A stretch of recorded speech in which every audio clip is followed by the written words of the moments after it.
Hello dear students, this is Raksha Shetty and you're watching Edubassa, your homely learning channel. So today in this video we will be concentrating on the second chapter of your ninth science, second chemistry chapter basically, called as Is Matter Around Us Pure? Okay, what is matter? Matter is nothing but anything which has mass and that occupies space is called as matter. So whatever the matter that is present around you, whether it is pure, so yes, we are going to learn about that in this chapter, and in this video we will be concentrating mainly on the mixtures, the solutions, the suspensions and the colloids. Yes, without further ado, let's get into the video. So first is the introduction part of it.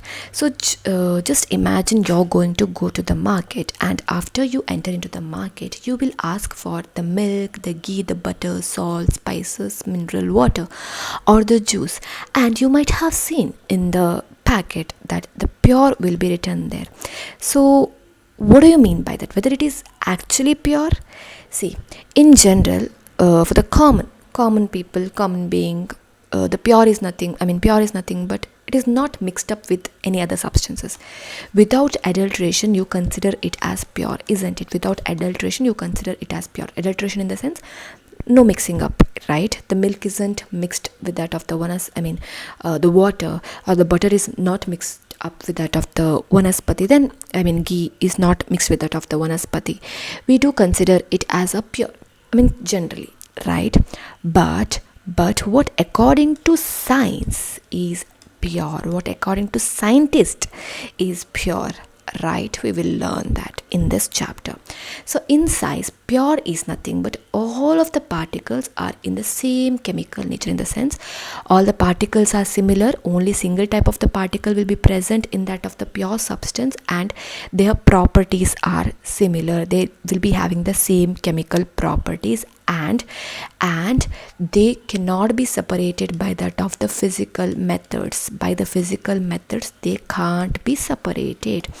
Then it is said to be what? The pure substance. For example, the pure water, what is the formula? H2O, right? The hydrogen and the oxygen that is present in that of the water will be in the same composition, same proportion. Then it is said to be what? The pure water. In the water, obviously the hydrogen and the water will be present, single type of particle, hydrogen and the water will be present, and it will be present in the same fixed proportion. In the case of the salt, this is the chemical formula of salt, sodium chloride. This sodium as well as this chloride will also be present in the same fixed proportion. Okay, in the case of the gold, only the gold particles will be present, so we call it as a pure substances. But in our day-to-day life we do not see a lot of the pure substance, but there is a lot of the mixtures. We will be learning about that as well in the case of in this video. Yes, so these are the examples of the pure substance: the gold metal, the copper wire, the sugar, the salt, hydrogen gas as well as diamond. So these are all having only one type of the particle will be present, and it will be present in the fixed proportion. Yes, so next is about the mixture. So you already understood what is pure substance, right? So pure substance is nothing but only one type of the particle will be present, then it is said to be a pure substance. In the case of the mixtures, it contains more than one kind of the pure substance. Two or more pure substances are mixed together, then it is said to be a mixture. Okay, if a substance contains two or more kind of a pure substance, then it is said to be what? The mixture. And say for example the sodium chloride, this is salt. Okay, I am going to mix it up with the water. The sodium chloride is a pure substance, this water is a pure substance. When I mix it together, it becomes what? A mixture, because two of the pure substances mixed together, right? It becomes a mixture. It has its own properties, and it will combine together and forms a mixture. And the mixture can be separated by the physical method. For example, here the salt in that of the water can be separated by the evaporation process. So when evaporated, the water, the sodium chloride will be left behind, right? So and the water will be evaporated out. So by the physical method, it can be separated out. As I told you earlier, most of the materials around us are mixtures. For example, milk, sea water, the salt, the soft drinks. So these are all mixtures, right? The milk is again a mixture. Why the milk is called as mixture? By looking, you might think that it is pure substance, because in the packet the pure is written, right? But it is again a mixture. Why? Because this milk contains the proteins will be present, the calcium will be present, the water will be present, and the vitamins will be present. So all of this will be present, and hence it is a mixture. Considering the sea water, again here the water is present, salt is present, the gases like carbon dioxide, the oxygen, all of this is present, right? So hence it is again what it is, a mixture. The soil is again has a lot of the clay is present, the soil particles, the dust will be present. So hence again it is a mixture. The soft drinks, the carbon dioxide is present, the water is present, the flavors are present. So hence it is again a mixture. So these are all the mixtures. Yes, there are two types of mixtures basically. One is homogeneous mixture, one is heterogeneous mixture. As the name itself says, homo, same, okay, homo, same. So it is uniform throughout. The composition of the mixture is uniform throughout, in the sense, if I am adding salt in that of the water, the same composition of the salt will be present throughout that of the water. So if you taste any part of the that of the water, you can taste it salty, right? So that is the homogeneous mixture. The composition is uniform, even throughout, then it is said to be the homogeneous mixture. Example: salt in water, sugar in water. Heterogeneous mixture, it is non-uniform composition. So contrary to it, non-uniform in the sense it is not uniform throughout, okay? So some of the particles will be present here, some of the particles will be present here. So then it is said to be what? Non-uniform. It is not uniformly mixed together, right? Then it is said to be heterogeneous mixture. For example, if I take sand particles in that of the water, the sand is going to settle down, isn't it? Here the water is present, here the sand is present. It is not uniformly mixed, it is not evenly distributed. Then it is said to be heterogeneous mixture. Oil in that of the water, sulfur in that of the salt. So this is the example of what? Heterogeneous mixture. Next is this one activity again, which shows whether this to show whether it is homogeneous or heterogeneous. So we are going to take the copper sulfate crystal in that of the water. So copper sulfate is a blue crystal. When you are going to take in that of the water, what happens? This blue crystal is going to distribute uniformly. So then it is said to be the homogeneous mixture, right? It is going to distribute uniformly. The blue color will be distributed throughout. It is a homogeneous mixture.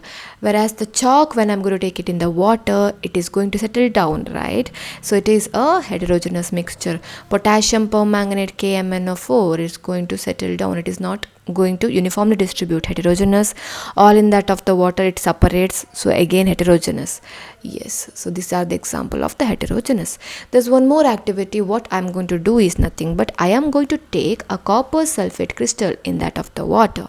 In the group A, I'm going to take copper sulfate crystal in that of the water. In the group B, I'm going to take copper sulfate powder in that of the water. In the group C, I'm going to take chalk or the wheat flour in that of the water. Group D, milk or in that of the water. So what happens is nothing but what is observed is nothing but, so these two, copper sulfate crystal in that of the water and copper sulfate powder in that of the water, it is going to uniformly distribute. It is going to uniformly distribute in that of the water. Yes. So hence it is what? It is a solution. It is a solution. For example, you can also consider salt water as well as sugar water. It is again the solution, because all of the particles will be uniformly distributed there, right? So it is a solution that you also call sugar solution, salt solution, right? Because it is a solution. Again, this group C, the chalk is going to settle in that of the bottom. It is a heterogeneous, right? The wheat flour is again going to settle in that of the bottom. So it is basically what? It is a suspension. It is called as suspension. So first it is going to spread throughout, but later it is going to settle. When you keep it like that itself, it is going to settle at that of the bottom. The chalk is going to settle at that of the bottom. So it is an example for suspension. What is an example for, what is this an example for? Is nothing but it is a colloidal solution. When you take milk in that of the water or ink in that of the water, so it is a heterogeneous. It might look like homogeneous, but it is heterogeneous, and also it is not going to settle down. It is not going to settle down. So it is a colloidal solution. You know the difference, right? It is uniformly going to spread, so it is a solution. It is going to settle after a while, so it is a suspension. It looks like homo, but it is hetero, but it is going to settle down. So hence it is colloidal solution. And also this is going to show which effect is nothing but Tyndall effect. It shows Tyndall effect. What is Tyndall effect? Tyndall effect is nothing but, so I will show you with a picture. So this is the Tyndall effect. So this is basically, if you are going to take milk in that of the water and you're going to pass the light with that of the solution, what is going to happen is nothing but you can see the path of the light here, isn't it? So this is said to be a Tyndall effect. Why the Tyndall effect? The path of the light is shown because here the particles are quite bigger in size than that of, this is just imagine a salt water. Here the particles are very small, so you cannot see through our naked eyes. Here the particles are quite bigger, and the scattering of the light is going to take place. Since the scattering is shown, you can see the path of the light here. So the colloids show the Tyndall effect, as well as the suspension also do show the Tyndall effect. So we are going to learn all about the solution, the suspension, as well as colloid in the next few slides. So in this slide, as we have observed A and B, which were the A and B? Copper sulfate crystal as well as powder, which uniformly distributes, hence it is a solution. Here in this case, what happens? It is going to settle down after a while, hence it is a suspension. Here it shows Tyndall effect, and it is not going to settle down. It is a colloidal solution. Yes. Next, let us learn in detail about the solution. As I told you, solution is a homogeneous mixture. It is uniformly distributed, and it is of the two or more substances. I can take the example of lemonade, soda, water, air. You can take the example of salt in water, sugar in water as well, copper sulfate in water as well. So it is a solution. What are the components present in that? Solvent is the component, solute is the component. See, if I'm taking the example of salt in that of the water, so the salt I'm adding in a smaller amount, right? So it is a solute here. It is a solute here. Here I'm going to add solvent in that of the solvent is nothing but the water. I'm going to add in the larger quantity, hence it is a solvent. Okay, understood. Salt in a smaller quantity, hence it is a solute, and solvent in a larger quantity, hence it is a the water in a larger quantity, hence it is a solvent. Yes, so this is about that of the solution.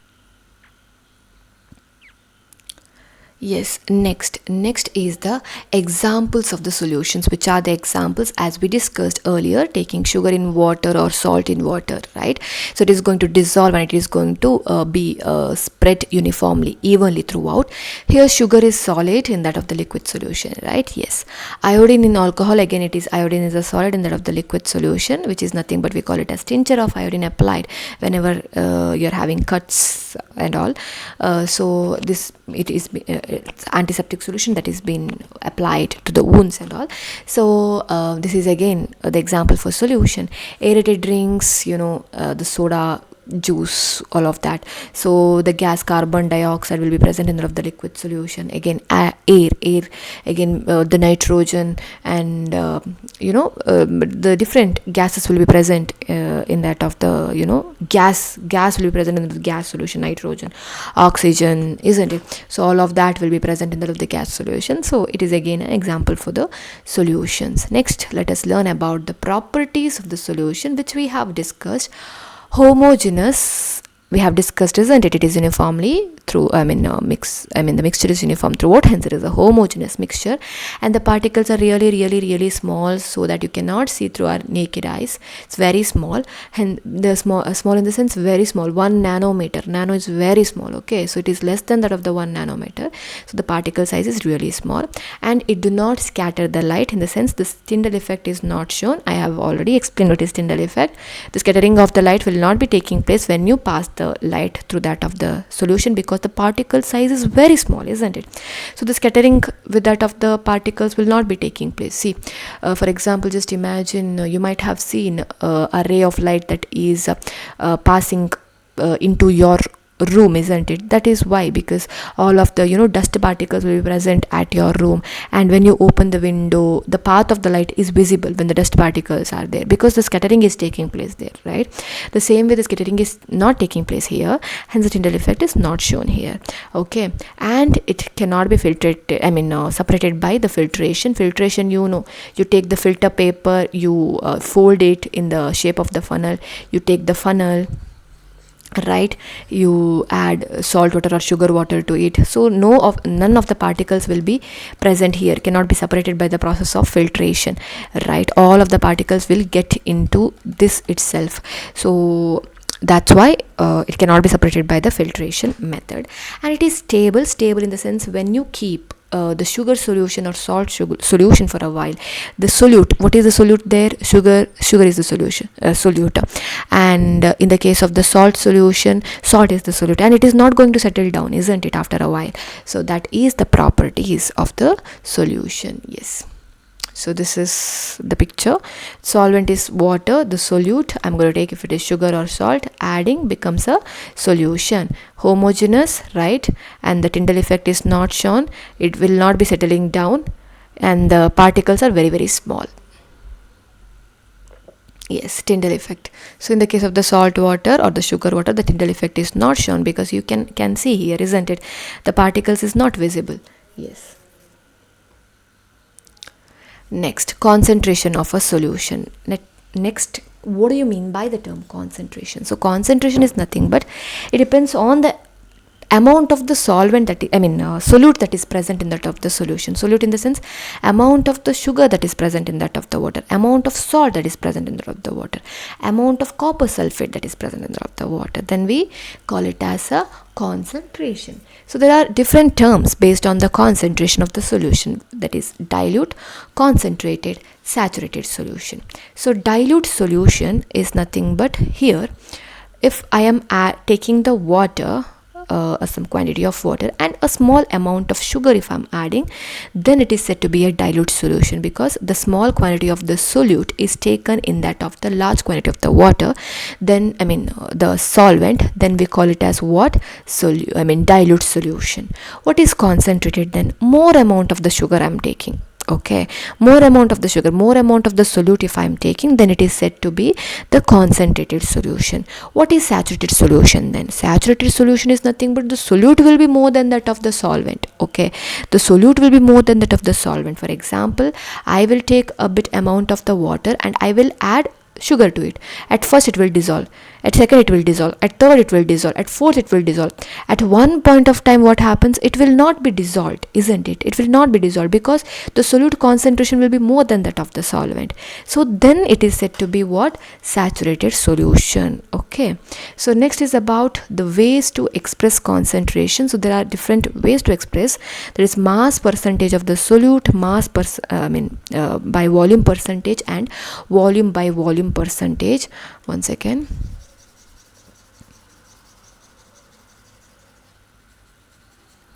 So first is about the mass percentage of the solute. So first is nothing but mass of solute divided by mass of solution, total mass of the solution, multiplied by 100. So this is the formula to calculate the mass percentage of the solute. Yes. Next is about the mass by volume percentage. So mass by volume percentage, here what we are going to change is nothing but we are going to change mass of, the same thing, mass of the solute itself, mass of the solute. Here we are going to change, yes, here going to change the volume because it is mass by volume percentage, right? So volume of solution. Okay, so talking about the volume by volume percentage, both are volumes. So I am going to take volume here and volume here as well. Then it is volume by volume percentage. Mass by volume percentage means mass here, volume here. Mass percentage of the solute, mass here, mass here. I hope you understood. Yes.